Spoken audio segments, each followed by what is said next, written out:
Hello les amis, c'est Mortal G.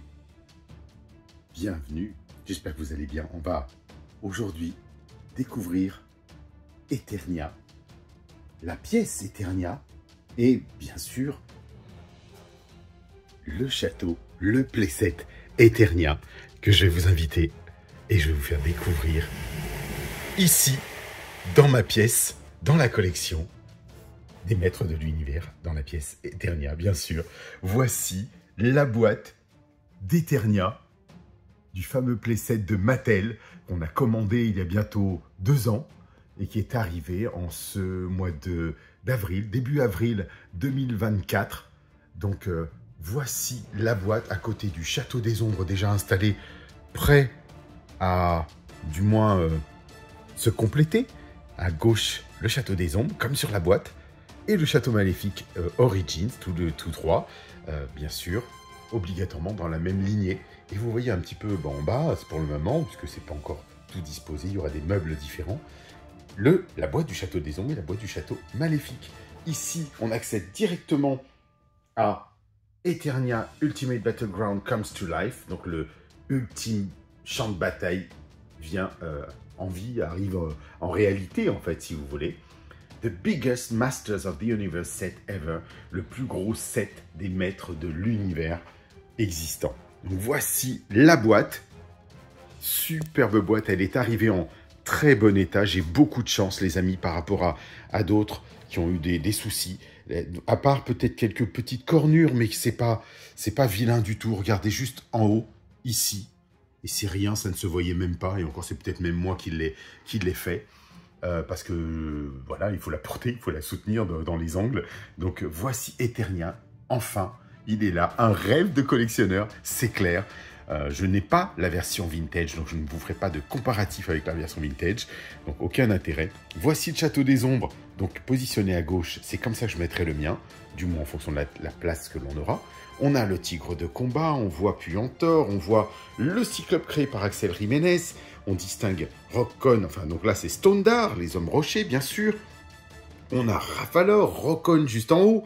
Il y a Extensor qui arrive bientôt dans la gamme Origins. À l'heure à laquelle je vous parle, il n'est pas sorti. On a le fameux Crimson Horde Trooper en fait. Vous le voyez avec le robot, le double pack qui est prévu. Un petit peu plus sur la gauche, on a Fisto dans le Massaurus, ou le Basasaurus en anglais. Ici se cache encore notre petit Château des Ombres, très très sympathique. Tout ça, bien sûr, vous le devinez, par Axel Jiménez et compagnie. Le tigre de combat, le fameux Moti. Ici, on a Hiro, le fameux Hiro de la gamme Préternia, dirons-nous, avec Musclor, Glaive Suprême et Skeletor et Funeste. On va avoir Viper qui arrive bientôt, qui représente en fait ni plus ni moins que la tour des ombres, avec Dévastateur juste à côté, sur ce superbe dessin vraiment magnifique. Le roi Is, la Lady Slither. On a un Moduloc qui se cache dans le coin, avec Twistoid, et non pas Retard. Là-bas, Fracattac. Hordak sur son Mantisor. C'est juste splendide. On va découvrir qu'il y a Grislor qui escalade l'échelle. Un peu plus haut, on a une Charella. Et oui, elle était dans l'époque vintage. Donc là, ici, on a un vrai mélange entre le roi Grayskull qui est fourni en pack bonus, parce qu'il fallait, il ne faut pas oublier que c'était un financement participatif, un crowdfunding. Et comme nous avions atteint un palier, on a gagné, du moins, on a pu avoir le bonus du roi Grayskull. Voilà pour l'heure, pour tout ce qui est présenté de cette boîte. Il y a bien sûr les à côté, les flancs de la boîte, que je vous mettrai en photo. Vous voyez, donc c'est scotché. C'est ici seulement que c'est abîmé, mais c'est vraiment rien du tout. On retrouve la même chose du côté du flanc droit. Et puis, quand on contourne la boîte, puisqu'on va commencer par cette partie-là, on retrouvera ici, à l'envers, mais je vous les mettrai bien sûr en photo, les différents dessins, plutôt photos, qui représentent exactement ce qui se faisait à l'époque. Donc, on va l'ouvrir. J'ai déjà découpé les petits scotch. J'ai fait un petit live. Et les petits scotch qui sont sur les côtés nous permettent de lever ceci comme ça, tout simplement, et de voir apparaître quoi? le poster iridescent, splendide, et le mien est en parfait état, rien abîmé, j'en suis très heureux. J'espère que c'est le cas aussi pour vous, pour celles et ceux qui ont pu l'avoir. Et quand on retire ce poster iridescent, on constate qu'il y a dessous le mini-comic, donc Battlefield Eternia. Bon, là, il est un petit peu à l'envers quand même. Et les planches de stickers et les différentes boîtes que l'on va bien sûr regarder. Et puis, je vais ouvrir tout ça avec vous. Voilà, les amis. On attaquera donc la seconde partie. Et aussitôt dit, aussitôt fait. Voici la boîte, l'intérieur, avec d'autres multiples boîtes. Donc là, des graphismes somptueux. Vraiment, on dirait qu'il faudrait qu'on garde les boîtes individuellement et qu'on les expose, qu'on les sorte. Donc on va retrouver la tour des ombres, la tour maléfique, bien sûr, et la tour du pouvoir, la tour centrale, avec ici le monorail et tous les accessoires. On va voir apparaître juste dessous le petit Moti. Mote, et oui, le Mote Monster, en fait, qu'on a tous renommé Moti, et différents accessoires qu'on va pouvoir retirer. Regardez un peu la taille de cette boîte, c'est juste splendide, avec bien sûr tous les décors, tout ce qui s'ensuit. On va voir les petits accessoires bonus, regardez, ici encore, monorail, les armes, tout est là. Les noms, les gens qui ont participé chez Mattel. Un très très bel hommage, un special thanks. Mattel El Segundo Team, puisqu'on sait qu'ils sont aussi basés là-bas. Et Asia. Donc vraiment, c'est super adorable. Moi, je trouve il faut toujours penser aux équipes. Et qu'ils aient fait ça, c'est juste génial. Donc on va suivre, ça va suivre son cours. On va voir qu'il y a le petit Moti qu'on va venir retirer. Regardez-moi ça. Très très jolie boîte. Beau packaging, on l'avait déjà vu un peu partout sur l'internet. Et là, le voici en vrai pour vous. Très très sympathique. Alors il est bien sûr dans la vase, c'est la créature de la vase, le Mote, la vase, vous voyez les petits dragons qui sont ici, que l'on retrouve dans le double pack avec Musclor, donc Battle Damage, avec le tigre de combat abîmé. Musclor et le tigre de combattant, guerrier, dirons-nous, c'était le pack guerrier. Très très sympathique. Et voici Moti dans sa version articulée, les amis. Donc on regardera bien sûr tout ça ensemble. Et il y a des boîtes et encore des petites boîtes. Alors est-ce qu'elles sont, celle-ci est vide, ça permet juste de le poser, de le mettre en extension. Celle-ci est vide aussi. Donc voilà, on va dire qu'il y a un packaging qui permettait de bien fixer le tout et de ne rien abîmer. Regardez par exemple, là ils ont mis un papier sulfurisé directement sur Moti. Pourquoi? Parce que quand on a la boîte, on ne l'abîme pas. Donc c'est vraiment super, bien pensé. Donc le tram motorisé, la fameuse navette. Donc on continue, on ouvre et c'est parti. Les amis, Eternia est complet et installé. Les autocollants collés, effectivement, tous installés. Les voici enfin, je dirais, la planète Eternia, le playset Eternia, qu'on attendait tous depuis si longtemps, et puis qui est vraiment le plaisir d'un fan et d'un gamin de cette ancienne génération des années 80. Voici le monstre. Ouais, je peux pas le dire autrement. Une grande joie, les amis, en voyant ce playset. J'ai pu installer mon château des ombres vraiment librement. Le château maléfique, idem. Ils sont vraiment chacun à leur place avec mes tapis de Art of Eternia qui, du coup, peuvent prendre leur ampleur, je trouve, et laisser Eternia tel quel. Alors peut-être que je ferai d'autres décors, d'autres adaptations plus tard, ultérieures.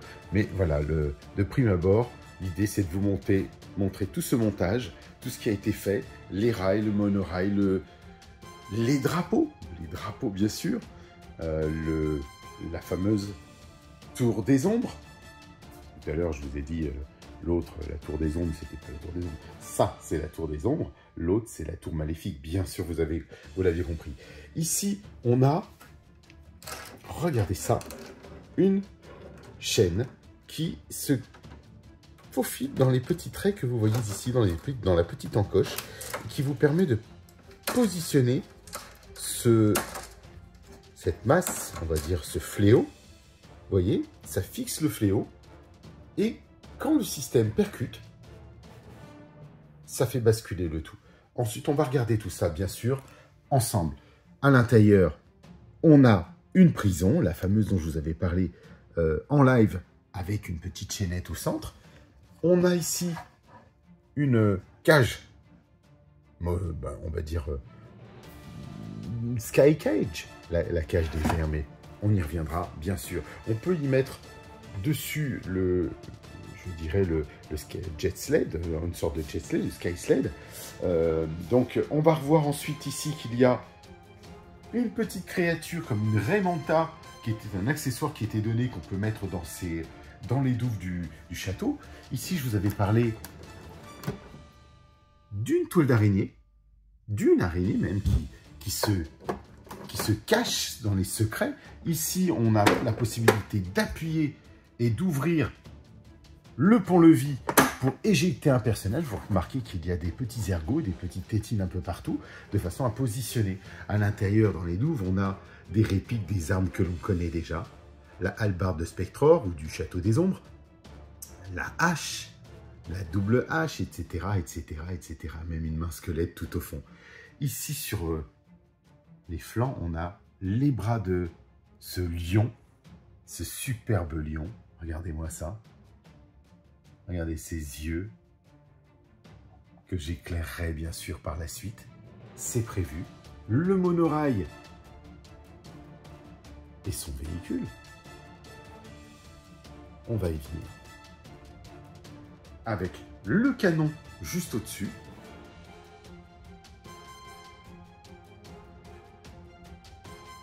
Qui lui possède 2 projectiles qu'il n'y avait donc pas du tout à l'époque. Et puis on va pouvoir tourner tout ça et puis le mettre en action. Allons-y. Vous voulez que on teste, que la trappe se ferme? Alors, il vous faut 2 piles. Et c'est parti.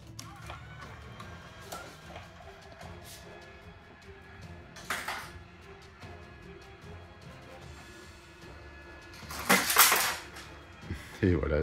Voilà qui est fait. Eternia est là, les amis. C'est vraiment juste énorme. Énorme, énorme, énorme. Donc, on a le tram qui passe autour de ce monorail. On se croirait à Disneyland aux États-Unis, en Floride. On a effectivement un monorail qui fait le tour des différents parcs. Donc, je trouve l'idée assez séduisante. Et puis, bon, vous avez donc vu Eternia au sein du dessin animé Les Maîtres de l'Univers, Révélation et Révolution. Donc là, on va dire qu'on a un petit clin d'œil à tout ça. On va passer de l'autre côté. Regardez le soin apporté des petites chaînettes qui viennent compléter des bras, on va dire, en plastique, presque doré. Vraiment. Un aspect rocher-pierre. Ici, on va descendre le long de la queue du serpent, on va dire du corps du serpent, et on va trouver au centre une sorte de poignée. Et si vous tirez cette poignée, regardez ce que ça fait. Le serpent ouvre sa gueule et attrape, ou tente d'attraper, les personnes qui sont, les personnages qui sont, pourquoi pas, attachés sur les flancs des rails. Et on a la possibilité donc de pivoter et de bouger ce serpent à 360 degrés. Et regardez, donc, bien sûr, c'est la tour maléfique en face du château maléfique. Évidemment. Donc on retrouve le canon dont je vous ai parlé, qui est positionné comme ceci, qui permet de s'incliner ou pas du tout, avec une ouverture pour le poste de contrôle. On peut bien sûr retirer l'ensemble, qui nous laisse dévoiler le socle principal. Les drapeaux sont en tissu, une sorte de tissu léger, vraiment très léger. Donc vraiment très agréable, ça change du papier de l'époque. On a toute une collection d'armes, et qu'on retrouve un peu du Château des Ombres. Et ici, on a, je vous l'ai dit, un demi-corps de Horde Trooper, mais qui nous permet d'être un entraînement au combat. Je lui ai positionné 2 fusils laser, parce qu'on a la possibilité de bouger ses mains, à droite comme à gauche. Donc c'est plutôt bien, il y a une petite rotule sur les mains. On a aussi quelque chose de sympathique, c'est ceci. Vous en avez plusieurs, 4, qui vous permettent d'attacher au bras des personnages et de les fixer sur le rail et de les laisser pendre. Mais on verra ça, bien sûr, en photo plus tard. Au centre, on a un poste de contrôle. Le voici. Et bien sûr, le siège, le trône, qui lui s'active ou se positionne avec le Horde Trooper, on va dire, qui vous permet de bouger l'ensemble. On va descendre, puisqu'il y a aussi un ascenseur. Si on actionne la petite molette, regardez, l'ascenseur vous permet de grimper jusqu'à l'étage supérieur. Alors on pourrait mettre une échelle, parce qu'effectivement, il y a une échelle qui est fournie. Donc on pourrait mettre l'échelle pour monter sur le parapet, aller accéder au toit. La voici. Vous pouvez fixer l'échelle sur les petits trous qui sont ici. Et voici, nous avons notre échelle qui permet de passer d'un étage à l'autre. Et puis, comme vous pouvez le voir, on a ici une petite cachette qui est réservée à Moti. Autrement, ici aussi, on pousse le petit bouton, ça ouvre une trappe qui redonne de l'autre côté. Ou alors, si vous avez un personnage ici, possibilité d'une autre trappe. Donc, plein d'interactions, si vous voulez, à côté de nos châteaux des ombres et châteaux maléfiques. Voici l'intérieur de la tour des ombres. Très joli. Plusieurs couleurs, donc du gris, du vert, du bleu. Et on retrouve un petit peu les codes que l'on connaissait, mais cette fois-ci agrémenté d'un socle de pierre. Plutôt sympathique. Ici, une rampe d'accès qui vous permet de mettre vos personnages en action pour justement accéder au château. Et là, on va retrouver notre tour maléfique et un ensemble que j'appelle de toute beauté. On repasse devant. Cette fois-ci, on va voir comment ça fonctionne pour activer. Vous voyez ici, il y a l'orbe du pouvoir. C'est une orbe avec un petit mécanisme en fait qui est intégré et qui vous permet de faire ceci. C'est-à-dire que si vous avez une figurine qui est là, vous avez bien vu tout à l'heure, la figurine pouvait être éjectée à l'intérieur du château. Ici, on va pouvoir la bloquer. Vous avez donc le lion, les bras sur les côtés, vous poussez et on a la figurine qui est avalée. On en verra, je ferai bien sûr les tests et les photos, tout ça. Il y a la possibilité, si on le souhaite, de le laisser ouvert pour avoir un petit peu le semblant ici d'une gueule complètement ouverte qui lui donne un bel aspect aussi, mais vous pouvez tout simplement la fermer et activer pour qu'il puisse attraper comme il se doit les personnages. Alors on a une autre fonction, vous voyez le monorail, donc la navette qui circule tout au long du monorail. Je vais vous montrer quelque chose. On passe à la phase 2. Qu'est-ce que la phase 2? C'est la phase en fait de la cage aérienne. Vous allez voir que on va pouvoir l'activer et en mettant un petit crochet, ça ouvre la trappe pour libérer une figurine dans les douves directement en bas du château. Et ensuite, ça suit son cours.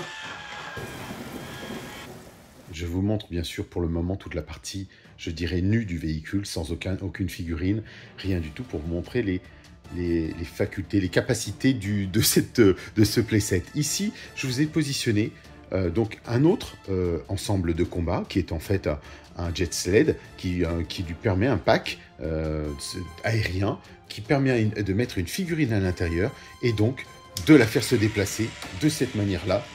Donc on a vraiment une interaction avec 3 modules différents. La cage aérienne, le monorail, le vaisseau, la navette, la shuttle comme vous voulez, et bien sûr ce pack ce pack dorsal ou ce pack aérien.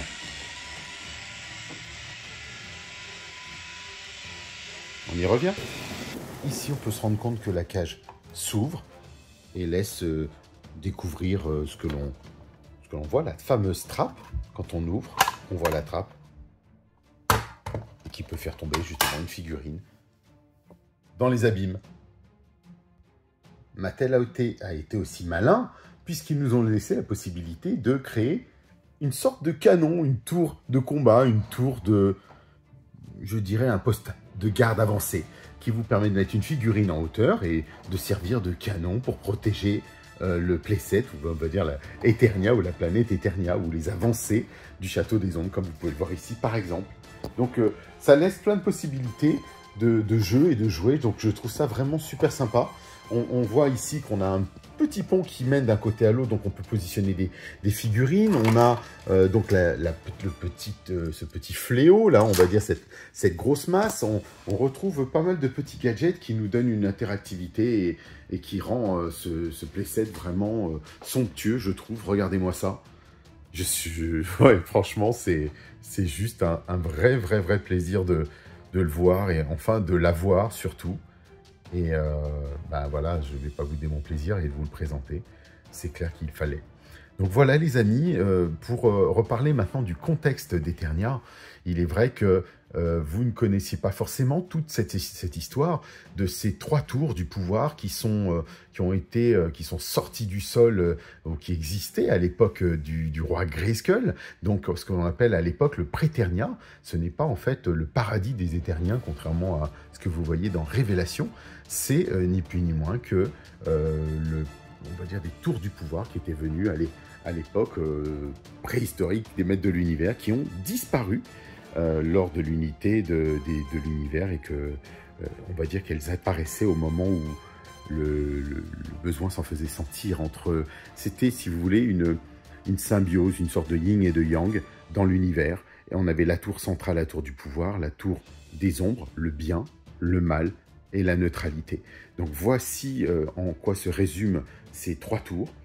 Et puis elles sont revenues plus tard, elles sont revenues en surface, parce qu'elles se sont enfouies et disparues quand le bien s'est installé.